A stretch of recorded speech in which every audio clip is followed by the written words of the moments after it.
Finally, nandito na guys ang final chapter at ang ending ng Black Clover na kung saan makikita natin ang napakatinding duwelo sa gitna ni Yuno at nitong si Asta para mapagdesisyonan kung sinong magiging susunod na Wizard King. At dito din natin makikita kung paano kokoronahan si Asta bilang ang panibagong Magic Emperor.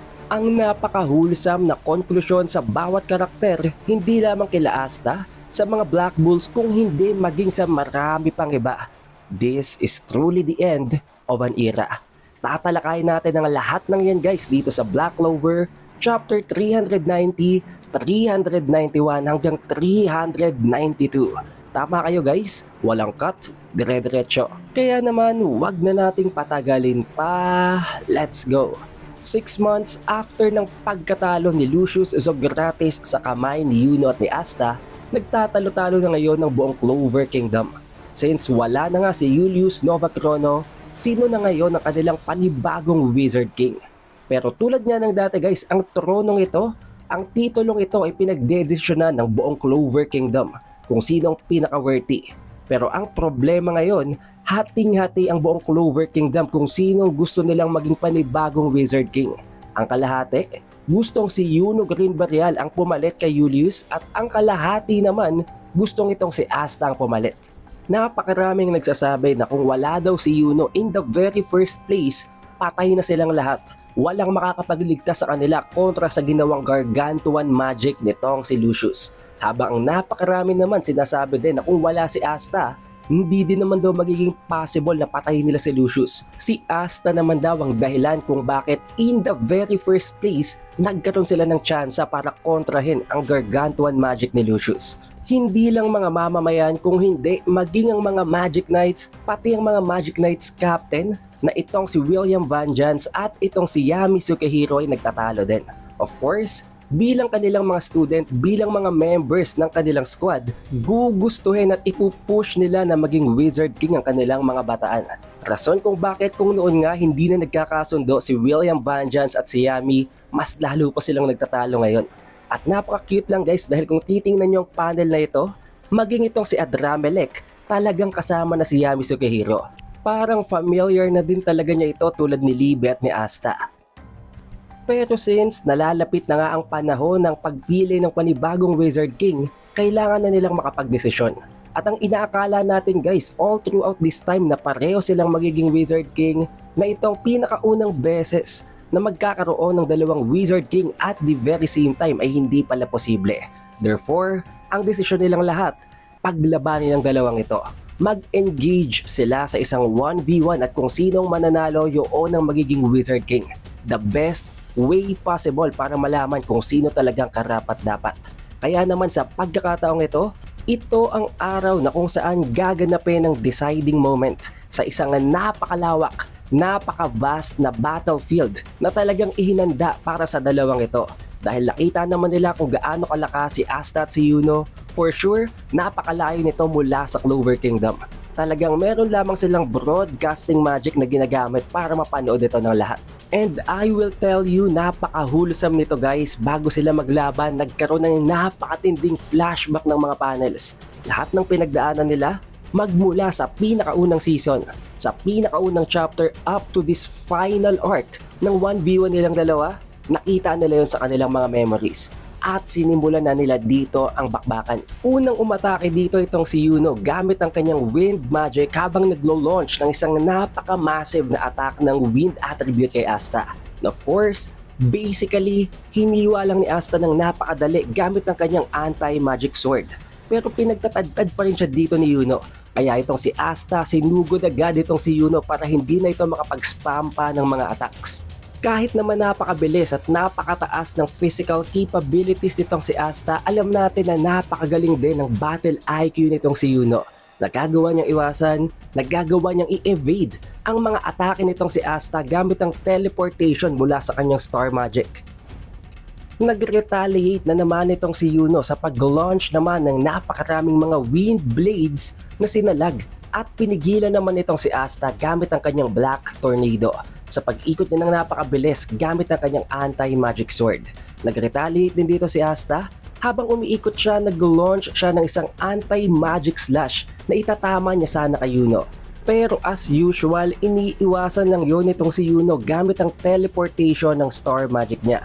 Of course, kahit malakas si Yuno, hindi niya yun pwedeng saluhin kahit alam niyang kaya niya dahil magte-take yun ng napakataas na toll sa amount ng mana niya.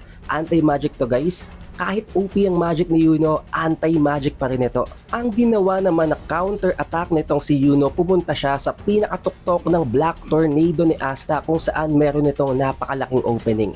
At dito niya ginamit ang Spirit of Euros. Nag-launch siya ng isang arrow papunta dito mismo sa ulo ni Asta. Na of course, bilang si Asta napakalakas din ng key sensing niya, hindi niya hayaan na tumama ito sa kanya.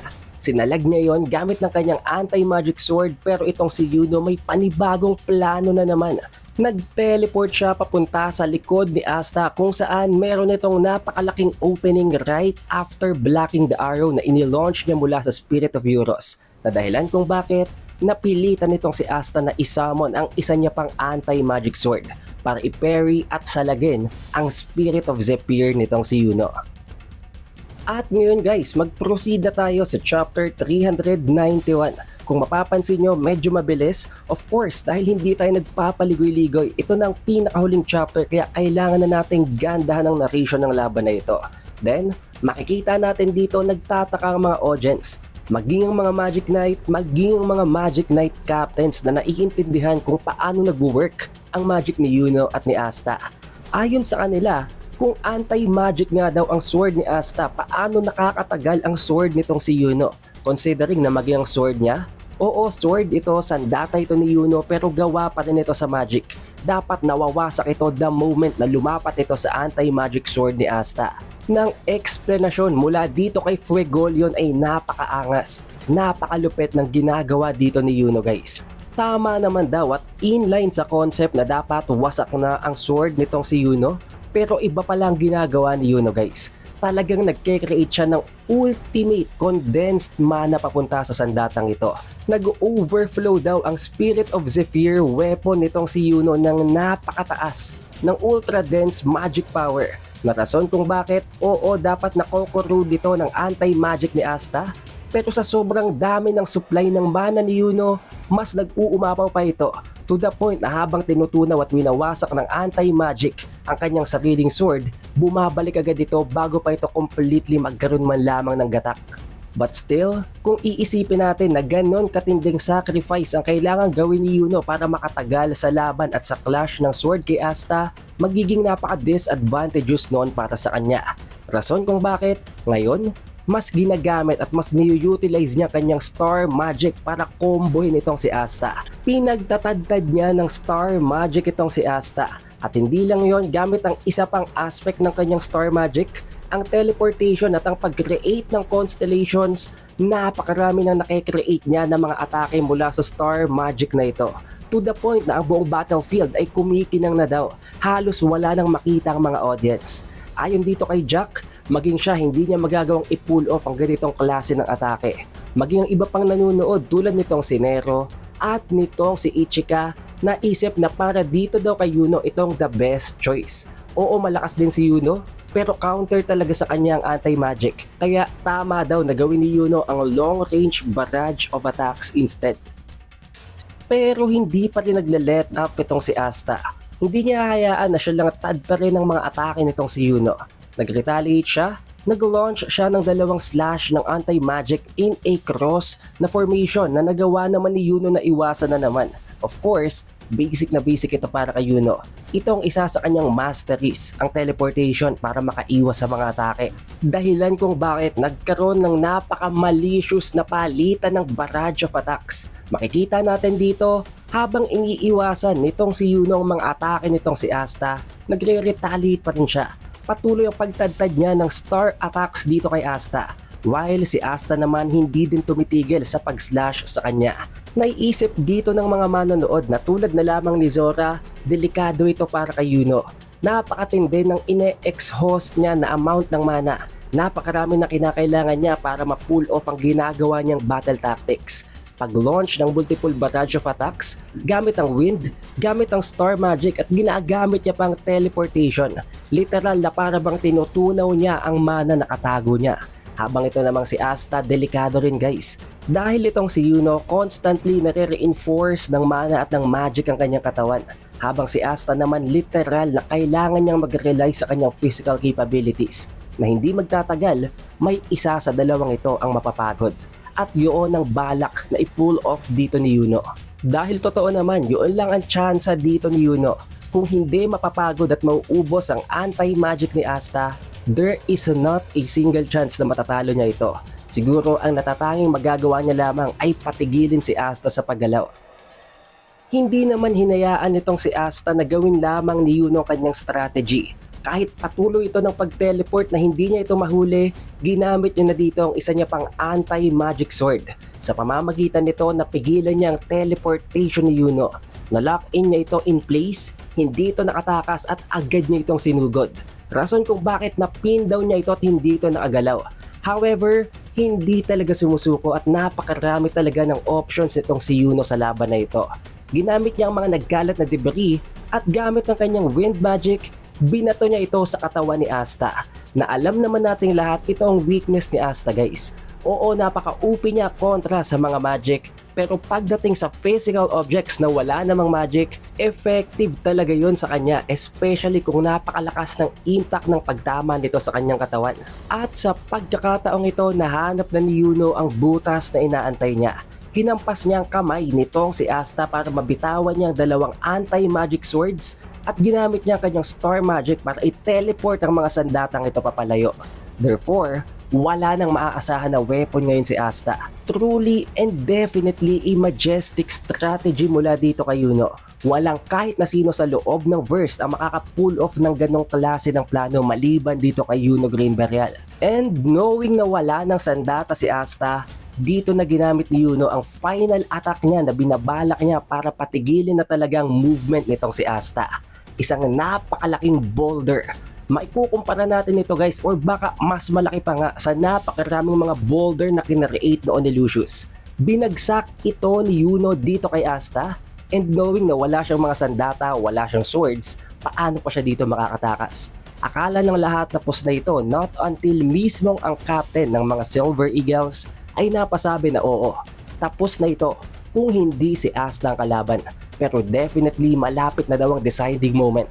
Malapit na magtapos ang duelo nila. Which only means one thing, hindi pa tapos ang laban. Nagulat na lang si Yuno nang makita niya na unti-unti gumagatak at nahihiwa ang napakalaking boulder. At nang mawasak ito, dito nag-emerge itong si Asta na nagpapakita na para bang sinuntok niya lang ang napakalaking boulder na yon. Dito din nagkaroon ng simpleng explanation guys, hindi yun basta-basta physical capability lang. Ginamit doon ni Asta ang Z10. Literally, ina-apply at ginagamit na talaga nila dito lahat ng kanilang learnings, lahat ng mga natutunan nilang abilities. Hindi talaga sila nag-hold back. At habang tinatangka na suntukin nitong si Asta ang mukha nitong si Yuno, kinreate naman at nag-transform si Yuno papunta sa Spirit of Notus. Tinatangka niya na salagin ito gamit ang isa sa pinakamalalakas na defensive spells mula sa Wind Spirit. However, knowing Asta, hindi niya ito mapipigilan. Inipon ni Asta ang lahat ng natitira niyang anti-magic sa kanyang kamao at nabasag niya ang Spirit of Notus. Along with it, tumama ang suntok ni Asta sa mukha nitong si Yuno na nagpalipad naman dito. However, hindi pa rin talaga sumusuko si Yuno. Nag-launch pa rin siya ng mga wind spells para atakihin itong si Asta. Pero itong si Asta kahit walang sword, walang kahit na anong sandata din, ginamit niya kanyang sariling kamao na infused with anti-magic para pigilan ang mga projectiles na yon. Dahilan kung bakit napakaraming nag-aalala ngayon kay Yuno. Wala na siyang magagamit, wala na din siyang mana at papalapit na ng papalapit sa kanya itong si Asta. Pero nagulat na lang silang lahat. Wala ng amount ng mana na natitira kay Yuno pero nakapag-create pa rin siya ng isang sword na dapat ay imposible na. Pero ayon sa kanyang mga kasamahan sa kanyang Magic Knight Squad, hindi na daw ito bago. Mahal na mahal daw talaga ng mana itong si Yuno. To the point na kahit wala na siyang mana, ang mana sa paligid niya mismong lumalapit sa kanya tumutulong. Rason kung bakit wala ng mana si Yuno, nakapag-manifest pa rin siya ng panibagong isang mana blade. Kaya pwede pa rin niyang tapatan si Asta, and honestly mas lugi pa nga dito si Asta dahil wala na siyang sandata. Kamaon na lang gamit-gamit niya dito. Pero sa pagkakataong ito, dito natin makikita ang importance kung bakit napaka-importante para kay Asta ang pinakauna niyang anti-magic sword. Kayang-kaya niya itong tawagin, kaya niya itong isamon. At sa pagkakataong ito, natawag niya ulit ang anti-magic sword na ipinalayo nitong si Yuno kanina. Na rason kung bakit magkakaroon na ng final clash sa gitna ng dalawang ito. For the final sword clash sa gitna ng dalawang ito, tumunog ng napakatinis ang kanilang dalawang sandata habang nagulat ang lahat ng mga audience, ang lahat ng mga tao sa naging outcome. Ang outcome guys, nabasag ang sword ni Yuno at nakatutok na ngayon ang anti-magic sword sa kanyang ulo. Therefore, it only means one thing, hindi niya kailangang patayin si Yuno. Si Asta ang nanalo sa duelong ito. Si Asta na ang susunod na Wizard King. Isang bagay na hindi na itinanggi pa nitong si Yuno, at si Yuno ang pinakaunang bumate at nag-greet kay Asta. You won this match. Na sinagot naman ni Asta na hindi daw yung ganun kasimple. Isa talaga si Yuno sa mga factors kung bakit na-reach niya ito. Kung wala daw si Yuno, in the very first place, never siyang madedetermined na ma-reach ang posisyon na ito. Habang nagsisigawan ang buong Clover Kingdom dahil finally tapos na ang conflict, hindi na nila kailangang pagtalunan pa kung sino ang susunod na Wizard King. Malinaw na malinaw, si Asta ang nanalo sa duelo. Therefore, siya na ang susunod na Magic Emperor. Then magpo-proceed na tayo guys sa final chapter, sa pinakahuling chapter ng Black Clover. At mangyayari at magte-take place ang scene na ito 2 years after nang naganap na duelo sa gitna nilang dalawa. Unang parte ng chapter ay makikita natin guys ang pare, ang father na kumupkop kay Asta at kay Yuno sa pinakaunang parte pa lang ng kwento, na tuwang-tuwa, talagang proud na proud siya kay Asta at kay Yuno. Dahil ang kanilang church, ang kanilang barn ay tinuturing na ngayon na para bang isang museum, na kung saan lumaki at tumanda ang dalawang legends na si Asta at si Yuno. Dito din at this specific point of time, gaganapin ang panibagong magic exam. Kung tatandaan nyo guys, ang magic exam ang pinakaunang turning point para kay Yuno at kay Asta. Dito nagsimula ang pinakaunang chapter. At siya nga pala guys, ang isa sa magiging panibagong participants ay nanggaling na naman sa kanilang household, na itong si Nash na sinasamahan ngayon ni Sister Lily. Then dito guys ay makikita na natin ang wholesome conclusion para sa lahat ng mga karakter, sa mga side characters, especially sa mga members ng Black Bulls. Tulad na lamang itong si Goshe, na kung saan makikita at mako-confirm natin dito na nagde-date and in a relationship na sila nitong si Gray. The same goes for all the other characters. Si Finral kasama si Finesse, maging itong si Charmy na kasama ay si Real guys. And literal, may anak na sila guys. Sobrang dami ng anak nilang dalawa. Siguro hindi naman nila ito mapupull off na isa-isa lang sa isang taon dahil 2 taon pa lang ang nakakalipas. So siguro, nagkaroon ng quadruplets o baka mas marami pang anak itong si Charmy. Natitingnan natin ang mukha nito guys, literal na nanggaling dito kay Real ang itsura ng buhok nito, habang ang mga mata naman ay nanggaling kay Charmy. Siya nga pala guys, ang panibagong captain ngayon ng Black Bulls ay hindi na si Yami Sukihiro, kung hindi itong si Nact. For some reason, bumitaw na sa pagiging captain itong si Yami na tatalakay naman natin later on. Pero tulad ng dati, napakagulo pa rin ang hideout ng Black Bulls, lalong-lalo nitong si Magna, itong si Locke na sinasabayan pa ni Zora. Kaya ngayon itong si Nak nang namomroblema para sa kanila. Alam kong some of you guys will believe na baka ang rason kung bakit bumaba na sa pagiging captain ng Black Bulls si Yami ay dahil sa ayaw niyang utusan siya ng panibagong Magic Emperor na si Asta. However, that is not the case. Dahil actually, some years ago or some months ago daw, ay itong si Yami pala ang naunang maging panibagong Wizard King. Bago si Asta, si Yami muna ang pumalit dito kay Julius Novachrono, na nangangahulugan at some point kinailangan niya talagang bitawan ang Black Bulls at kinailangan niyang unahin na pamunuan ang buong Clover Kingdom. Makikita din natin dito guys na may konting flashback maybe a few months ago nang umuwi itong si Ichika papunta sa Land of the Sun. At kasama niya dito guys itong si Meryliona. Siguro na bored na itong si Meryliona sa Clover Kingdom, na explore niya na ang bawat sulok nito. Kaya pupunta na siya ngayon sa isang panibagong kontinente na eventually ayon dito sa chapter na ito guys, may pakakasalan na daw itong si Meryliona sa Land of the Sun. Hindi na nabanggit kung sino, siguro si Ryu, pero walang confirmation guys. Also nabanggit din dito na itong si Yami at itong si Charlotte ay nagde-date na at first itinatanggi pa nga nitong si Charlotte kay Ichika dahil nahihiya nga siya. However, nang sabihin dito ni Yami na hindi daw yun basta date lang, may mas malalim pa siyang gustong i-pursue kay Charlotte, mas lalo pa siyang nag-blush at mas lalo pa siyang nahiya habang sinasabi na okay daw. At dito nga guys, magbabalik na tayo sa present timeline na kung saan makikita naman natin ang dalawa nitong si Mimosa at ni Noel na parehong nagko-confess sa isa't isa na parehong inaantay lang daw nila na makumpleto ang conflict, na matapos ang gulo sa Clover Kingdom, na matapos ang pagpili ng panibagong Wizard King bago nila aminin na i-pursue si Asta. Which means ang dalawang ito ngayon ang magpapagalingan na ibigin sila ni Asta.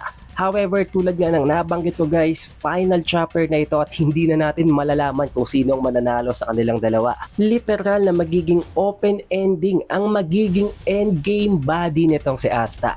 Pero magbalik na tayo ngayon guys sa gaganapin na Magic Exams. At ang isa sa pinaka-excited sa gaganapin na event na ito ay ang panibagong captain ng Golden Dawn na itong si Yuno.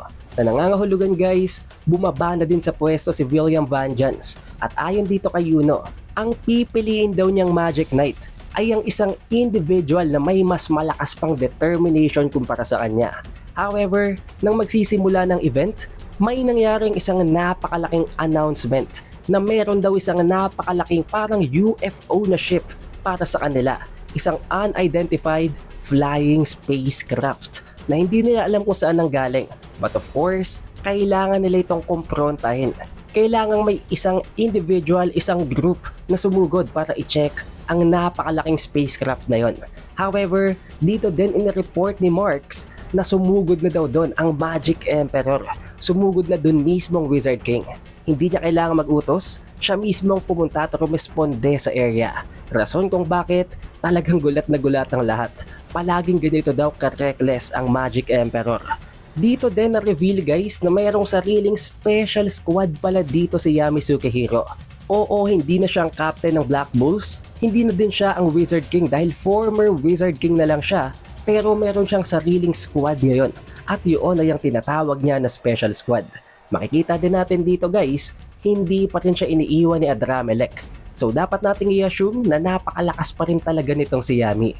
O baka mas lumakas pa nga siya habang minamaster niya ang kanilang Devil Union. On the other hand naman, ang mga individuals na ito na siguro nanggaling sa ibang kingdom, nanggaling sa ibang dimension kung bakit hindi nila kilala si Asta, nagtataka habang sinasabi sino daw ang bulinggit na yon na pasugod papunta sa kanila. Na rason kung bakit sinagot sila ni Asta, I am none other than the Magic Emperor. Habang fini-feature ang napakagandang outfit niya bilang ang Wizard King at ang kanyang sandata kasama si Libe. At dito guys nagtatapos ang Black Clover. Maraming salamat guys dahil sinamahan nyo ako sa pagtalakay ng bawat chapter ng Black Clover magmula sa umpisa hanggang sa final chapter na ito na na-achieve na ni Asta ang kanyang dream na ang maging Wizard King. This is truly the end of an era. Literal na napakagandang kwento ang na-witness natin na matapos sa araw na ito. However, don't worry guys, dahil patuloy pa rin naman ang paggawa natin ng mga chapter reviews sa ibang mga series tulad na lamang ng One Piece at ng Hunter x Hunter. And also, ayon dito kay Yuki Tabata guys, magkakaroon pa naman daw siya ng panibagong work na aantayin natin of course at gagawin din natin ng chapter reviews once na ma-release at masimulan niya na ang publication. Kaya siguraduhin yung naka-like, naka-subscribe at na rin yun ang bell button para automatic ma-notify kayo pag-release natin ng video ngayon. It is the Updated Weeb and I will see you guys on the next one.